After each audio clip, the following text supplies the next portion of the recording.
Hello बच्चों, last at the question. The question says derive the relation between refractive index and minimum deviation. तो अभी यहाँ पे देखेंगे कौन से की कंसेप्ट का यूज होगा। यहाँ पे बेसिकली जो की कंसेप्ट का यूज होगा वो होगा मिनिमम डेविएशन ऑफ प्रिज्म।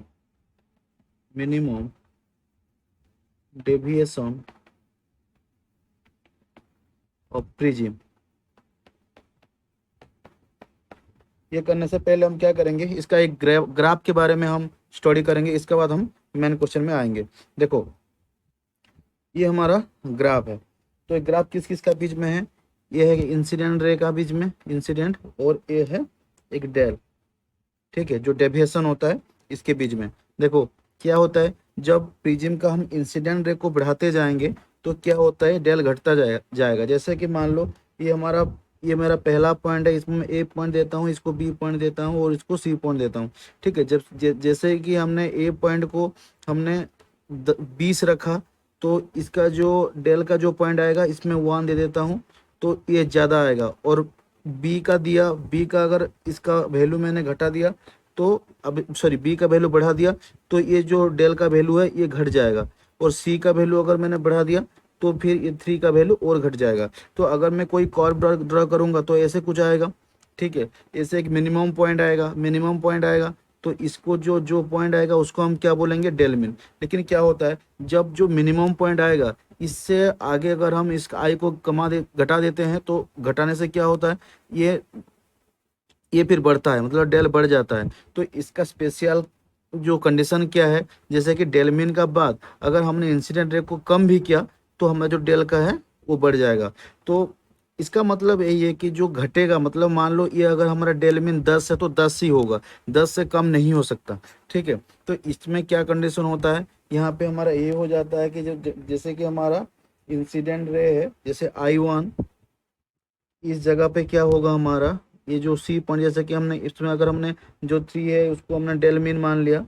अगर हम इसको डेल मीन मान लिया तो क्या होता है, ये अगर हमारा डेल मीन है तो इस जगह पे क्या होता है हमारा, I1 equal to I2 equal to I, same हो तो हम आई के इक्वल भी कर सकते हैं। और सेकेंड जगह क्या होगा, जैसे R1 है इक्वल टू R2 है, तो इसका इक्वल टू आर कर सकते हैं। ठीक है, बोलने का मतलब यही है, अगर पहला केस में जैसे मैंने 3 केस बनाए हैं, अगर इंसिडेंट लाइट को तुम बढ़ाओगे तो रिफ्रैक्टिव इंडेक्स जो सॉरी जो डेल है आपका, डेविएशन है, वो घटते जाएगा।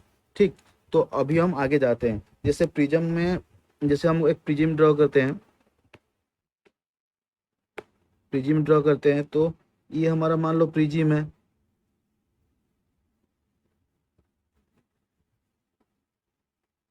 और ये हमारा इंसिडेंट रे है, कोई इंसिडेंट रे है। तो इंसिडेंट जो रे है, पहले इसका नॉर्मल ड्रॉ कर लेते हैं। तो इसका नॉर्मल ड्रॉ करेंगे तो ऐसा आएगा। तो पहले क्या करते हैं, हम इसका इंसिडेंट रे को ड्रॉ करते हैं। जैसे ये हमारा इंसिडेंट रे है, जो कि एंगल जो नॉर्मल के साथ एंगल बनाया है आई है। तो ये जो रे आया ये सीधा जाएगा, टेढ़ा मेढ़ा नहीं जाएगा। ठीक है, और यहाँ से आएगा, और ये जो एंगल बनेगा इसको हम क्या बोलेंगे, नॉर्मल के साथ इसको बोलेंगे I2 और इसको बोलेंगे I1। ठीक है, और यहाँ पे बोलना क्या चाहता है ये, जैसे हमारा ये जो लाइट प्रिज्म का अंदर पास करेगा, वो लाइट किया होगा जो प्रिज्म का बेस है इसके साथ पैरेलल ही जाएगा, इसका मतलब टेढ़ा मेढ़ा नहीं बन सकता। तो अगर अभी हम क्या करते हैं, इसका नेमिंग R1 और R2 कर लेते हैं। ये R1 है और ये R2 है। तो जैसे कि I1 और I2 सेम हुआ, तो R1 और R2 भी सेम हो जाएगा। I1 और I2 सेम होने के साथ साथ R1 भी R2 सेम हो जाएंगे। जैसे हमने पहले डिस्कस किया था, क्या डिस्कस किया था हमने, कि जैसे कि हमको I1 equal to I2 equal to I ये लिखा था, फिर R1 equal to R2 equal to I लिखा था। हमने ये चीज़ का ये सब काम किया था। तो अभी क्या करेंगे, हम यहाँ पे स्नेल्स लॉ का यूज करेंगे। तो स्नेल्स लॉ का यूज कैसे कर सकते हैं, पहले देखेंगे इसका जो मीडियम। तो ये जो लाइट जा रहा है, पहला क्या हो रहा है कि हमारा जो लाइटर मतलब रेयरर मीडियम से डेंसर मीडियम को जा रहा है, तो हम यहाँ को μ1 दे देते हैं। ये जो रेयरर मीडियम को डेंसर मीडियम को देते हैं μ2। और अभी क्या करेंगे हम, अभी करेंगे हम स्नेल्स लॉ का अप्लाई। तो अगर स्नेल्स लॉ का अप्लाई करेंगे, कैसे करेंगे देखो, तो ऐसे ये होगा कि μ1 sin i equal to mu two sine R. तो mu two by mu one equal to sine I by sine R. ठीक है, तो हमको पता है जैसे कि हमारा जो एंगल है R1 plus R2 equal to A, R1 plus R2 equal to A होता है। ठीक है, हम पहले भी पढ़े होंगे प्रिज्म चैप्टर में, जो R1 प्लस R2 होता है इसका ए का इक्वल होता है, लेकिन यहाँ पे क्या है, R1 प्लस R2 क्या है, ए है। ठीक, तो अब R1 और R2 का वैल्यू R ले सकते हैं, तो 2R इक्वल टू क्या लिख देंगे हम, 2R इक्वल टू लिख देंगे क्या, ए। तो R इक्वल टू क्या हो गया हमारे पास, A/2। ठीक है, तो अभी क्या लिखेंगे, जैसे कि हमको पता है जो डेल का वैल्यू होता है ये I1 प्लस I2 माइनस ए का बराबर होता है। तो अगर I1 और I2 दोनों सेम है तो क्या लिख सकते हैं हम, 2I माइनस ए। ठीक है, तो 2I equal to 2I minus ए। तो हाँ, ये आपको ध्यान रखना है, जैसे कि हमने 2I माइनस ए लिख दिया, इसका मतलब डेल मीन, मतलब डेल मीन की केस में ही हमारा I1 और I2 का वैल्यू सेम होता है। ठीक, तो अभी 2I इक्वल टू क्या लिख सकते हैं, अगर हम इसको यहाँ पे लिखेंगे तो 2I इक्वल टू क्या लिख सकते हैं हम, यहाँ पे 2I इक्वल टू लिख सकते हैं डेल मीन प्लस ए। ठीक है, तो आई इक्वल टू कितना हो गया हमारे पास, आई इक्वल टू हमारे पास आ गया डेल मीन प्लस A/2।